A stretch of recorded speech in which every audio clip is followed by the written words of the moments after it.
Hallo und herzlich willkommen auf meinem Kanal.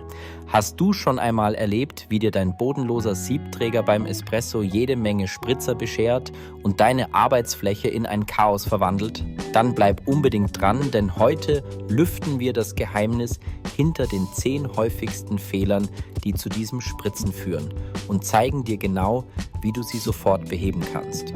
Am Ende dieses Videos wirst du wissen, wie du saubere Espresso-Extraktionen hinbekommst. Los geht's! Der bodenlose Siebträger, auch Naked Porter Filter genannt, ist ein großartiges Werkzeug für jeden Espresso-Enthusiasten. Denn anders als bei herkömmlichen Siebträgern kannst du beim bodenlosen Modell den gesamten Fluss des Kaffees beobachten und sofort erkennen, ob etwas schief läuft. Spritzt es? Dann weist das klar auf ein Problem hin. Channeling, ungleichmäßige Extraktion oder andere Stolperfallen. Du siehst die Diagnoseschritte live und unzensiert. Jeder Spritzer ist also eine Einladung, deine Technik zu optimieren und einen perfekten Espresso zu kreieren. Wenn du am Ende weiterhin Spritzer hast, dann hast du wahrscheinlich einen von diesen Tipps übersehen. Legen wir direkt los. Fehler 1. Ungleichmäßige Kaffeeverteilung, Channeling. Channeling ist die Hauptursache für Spritzer. Dabei fließt das Wasser durch bestimmte Kanäle im Kaffeepuck, anstatt gleichmäßig durch das gesamte Mahlgut zu dringen. Das Ergebnis? Teile des Pucks sind überextrahiert und bitter, andere unterextrahiert und säuerlich und dazu spritzt es munter. Viele denken, Channeling sei ein isoliertes Problem, doch es ist nur ein Symptom tiefer liegender Fehler bei der Puckvorbereitung. Lösung: Weißdistribution Technik WDT. Brich die Klumpen im Kaffeemehl mit feinen Nadeln auf und verteile das Mahlgut systematisch. Dosierring Dosing Funnel verhindert Kaffeeverluste und sorgt beim Einfüllen für eine gleichmäßigere Verteilung. Verteilertool. Nivelliere das Kaffeemehl vor dem Tampen mit leichtem Druck, um eine ebene Oberfläche zu schaffen. Sanftes Klopfen auf die Tampingmatte. Setze das Mahlgut, reduziere Lufttaschen, aber bitte nur leicht klopfen, um keine neuen Kanäle zu öffnen. Ich habe dir diese Tools sowie alles andere, was ich in diesem Video erwähne, jeweils in der Beschreibung verlinkt. Fehler 2. Falscher Mahlgrad, zu grob oder zu fein. Der Mahlgrad ist der Dreh- und Angelpunkt für eine ausgewogene Extraktion. Ist dein Mahlgrad zu grob, fließt das Wasser zu schnell durch den Puck wie durch Kies. Wässriger, saurer Espresso und viel Spritzen sind die Folge. Ist er hingegen zu fein, staut sich das Wasser, es bildet sich zu hoher Druck und der Espresso läuft langsam, bitter und oftmals unkontrolliert. Lösung: Extraktionszeit beobachten. Läuft dein Espresso in unter 25 Sekunden durch und schmeckt dünn. Mahle feiner. Läuft er jedoch länger als 30 Sekunden und schmeckt bitter? Mahle grober. Tägliches Mühle einstellen ist wichtig. Bohnen altern nach der Röstung. Etwa 3 Wochen nach dem Röstdatum benötigen sie eine feinere Mahlung. Prüfe also täglich, wie sich Fluss und Geschmack verändern. Kleine Schritte. Stelle die Mühle immer nur um circa einen halben Klick Schritt um. Mahle danach kurz durch, damit der neue Mahlgrad überall greift. Hochwertige Mühle nutzen, minderwertige Mühlen liefern oft inkonsistente Mahlgrade und Klumpen. Fehler 3. Unebenes oder inkonstantes Tampen. Ein schiefer, ungleichmäßig getamptes Kaffeebett erzeugt Dichteunterschiede. Wasser sucht sich den Weg des geringsten Widerstands, kanalisiert und spritzt dann heraus. Entscheidend ist, dass der Puck eben und gleichmäßig verdichtet ist. Lösung: Technik. Greife den Tamper wie einen Türknauf, halte dein Handgelenk gerade und positioniere den Ellbogen direkt über dem Siebträger. Drücke gerade nach unten. Konsistenz statt Kraft. Ein konstanter Druck von etwa 13 bis 14 Kilogramm ist ein üblicher Richtwert. Wichtiger als die exakte Kraft ist jedoch, dass du immer gleichbleibend arbeitest und der Puck eben ist. Werkzeuge, die dir dabei helfen können. Kalibrierter Tamper. Löst bei voreingestelltem Druck aus, sorgt für Konstanz. Self-Leveling. Tamper richtet sich selbst auf dem Siebträger aus und garantiert Ebenheit. visuelle Kontrolle. Prüfe nach dem Tampen, ob der Puck eben ist und keine Lücken am Rand hat. Fehler 4, falsche Kaffeemenge und falscher Headspace.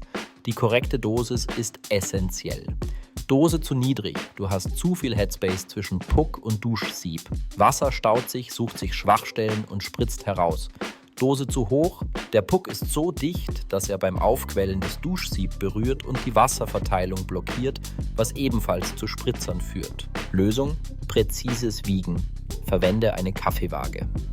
Typische Doppeldosen, wie zum Beispiel bei der Lelite Bianca, liegen bei 18 bis 21 Gramm, in kleinen Maschinen wie der DeLonghi Dedica eher bei 15 bis 17 Gramm.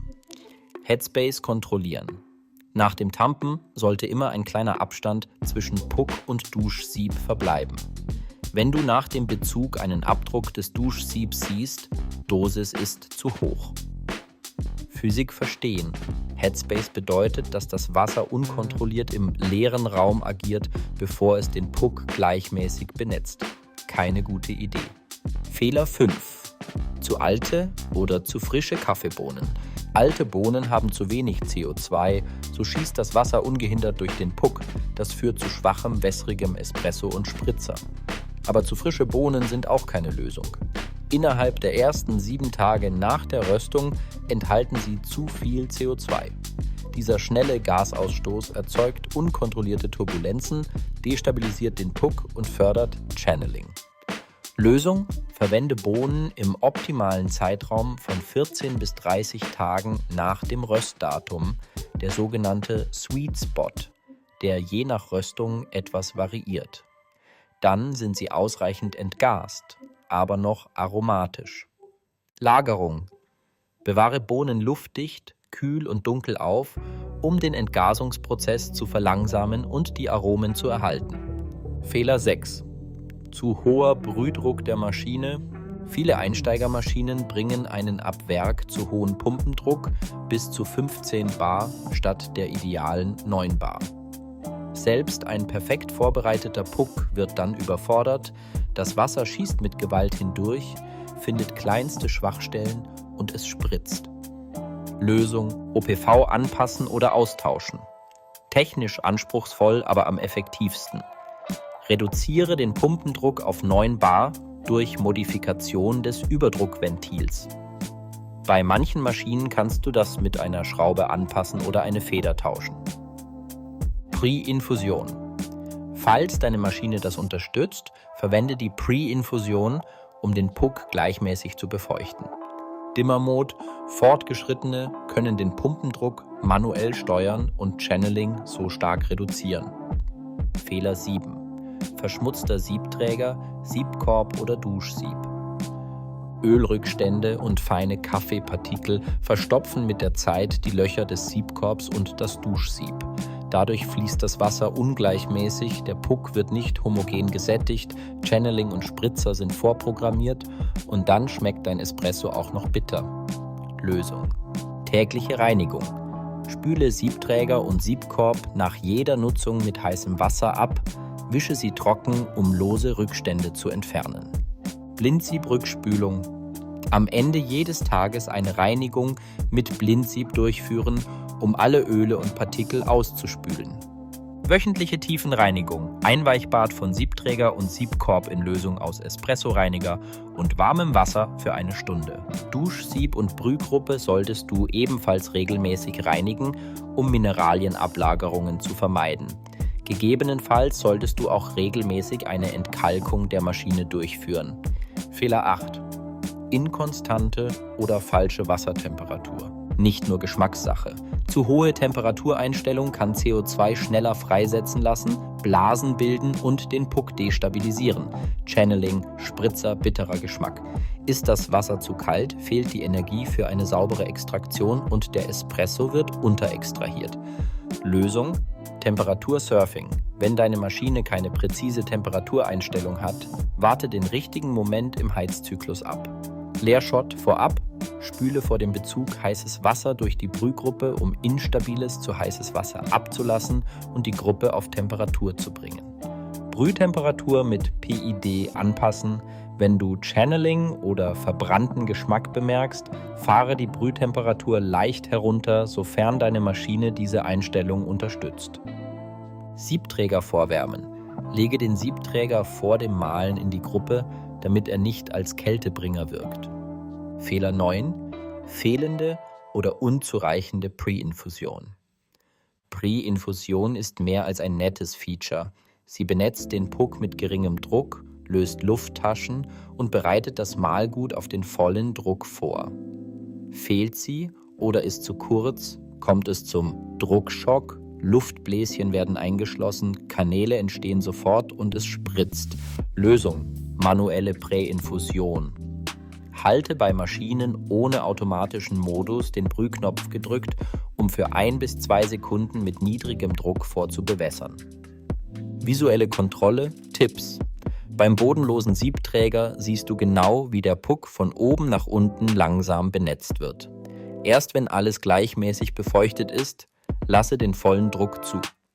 Pre-Infusionlänge: 1 Sekunde reicht oft schon, um Luft aus dem Puck verdrängen, bevor der volle Pumpendruck anliegt. Experimentiere, wenn möglich, mit verschiedenen Zeiten. Fehler 10. Minderwertiger oder unpassender Siebkorb. Nicht jeder Siebkorb ist gut gemacht. Billige Körbe haben oft ungleichmäßige Löcher, unterschiedlich groß, unterschiedlich verteilt. Folge: das Wasser strömt ungleichmäßig und spritzt. Außerdem müssen Korbgröße und Kaffeemenge zueinander passen. Zu großer Korb und wenig Kaffee heißt zu viel Headspace, führt zu Kanalbildung. Zu kleines Sieb und zu viel Kaffee heißt, der Puck drückt am Duschsieb und verstopft. Lösung: hochwertige Präzisionssiebkörbe. Investiere in einen Korb von zum Beispiel VST oder IMS. Diese Marken garantieren präzise, gleichmäßig verteilte Löcher und sorgen für eine homogene Wasserverteilung. Korbauswahl passend zur Dosis. Achte darauf, dass deine Dosis zum Korb passt. Bei zu kleiner Menge nutze keinen zu großen Korb. Regelmäßige Reinigung, wie bei Fehler 7 beschrieben. Ein verstopfter oder verschmutzter Körbchenrand sorgt für Kanalbildung und Spritzer. Zusätzliche Empfehlungen für den perfekten Espresso. Die Espresso-Zubereitung ist eine harmonische Symbiose aus Kunst, Wissenschaft und Technik. Jede kleine Änderung an einer Variable hat massive Auswirkungen auf das Endergebnis. Ändere also bitte immer nur eine Sache auf einmal und bewerte den Effekt mit Hilfe von Geschmack, Fluss und Aussehen. Hier noch einige zusätzliche Werkzeuge, die dich weiterbringen. Puck Screen. Leg diesen Screen auf den getampten Puck, um das Wasser noch gleichmäßiger zu verteilen und dein Duschsieb sauberer zu halten. Er dämpft den anfänglichen Druck und reduziert Kanalbildung. Papierfilter. Ein Papierfilter im Siebkorb hilft dabei, Spritzer zu kontrollieren und verbessert dennoch die Extraktion. Der Schlüssel zum perfekten Espresso mit einem bodenlosen Siebträger ist, stets systematisch vorzugehen, Probleme anhand der Spritzer zu diagnostizieren und jeden Fehler Schritt für Schritt zu eliminieren.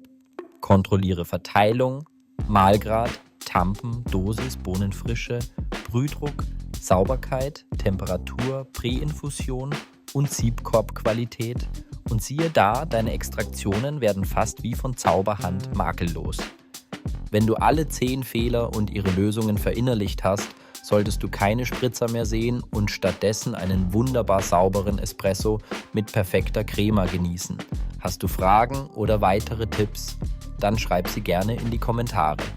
Wenn dir dieses Video geholfen hat, gib einen Daumen nach oben, abonniere den Kanal und aktiviere die Glocke, damit du keine neuen Tutorials verpasst.